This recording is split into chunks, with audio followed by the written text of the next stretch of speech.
Hello guys, আপনারা দেখতে পাচ্ছেন যে আমি রান্নার কাজ করতেছি। অনেকে হয়তো দেখেন মাঝে মাঝে আমি স্টোরি দিয়ে রান্নার কাজ করি আমার ফেসবুকে। যাই হোক, আমি মূলত কথা বলে দিই আপনাদেরকে। আমি বাবুর্চি, আমি বিভিন্ন অনুষ্ঠানে পাক শাক করি। যাই হোক, ভাই আমার রান্না দেখে আমাকে থ্যাঙ্কস বলছে।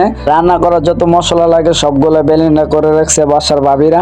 তারপর আমি কি করলাম, সবজিগুলা কষাই নিলাম এবং গোস্তের সাথে গোস্ত কষাইছি, গোস্তের সাথে সবজিগুলা কষাই নিলাম। কষাই নেওয়ার পরে তারপর আমি কি করছি, এখানে কিছু পানি ঢেলে দিলাম বালতি দিয়ে। পানি ঢালার পরে এটা আমি ঢেকে দেব। ঢেকে দেওয়ার পরে এটা অনেকক্ষণ জাল পারবো। জাল পারার পরে তারপর যখন এটা সিদ্ধ হবে তারপর আমি এটা ঢেকে দিব।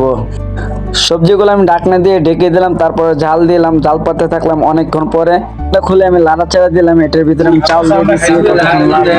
আমার পাশে দেখুন আমার প্রশংসা করতে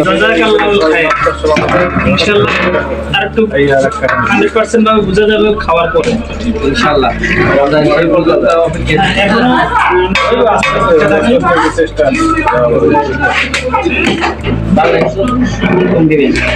চাল বাড়ি তিন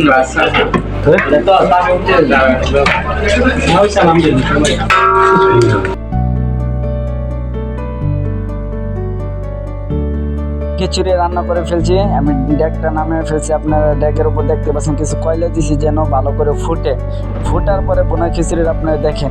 বাহ, দেখতেই পাচ্ছেন আমার হাতের রান্না কত সুন্দর কালার হয়েছে। বোনা খিচুড়ি দেখতে তো অবাক, খেতে তো মাশাআল্লাহ অনেক ভালো,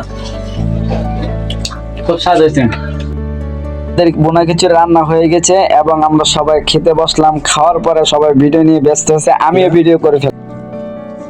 কি দাদা, মানসম্মত পাকের পরে এখন তাড়াতাড়ি স্বাস্থ্যসম্মত পরিবেশন করা হয়েছে।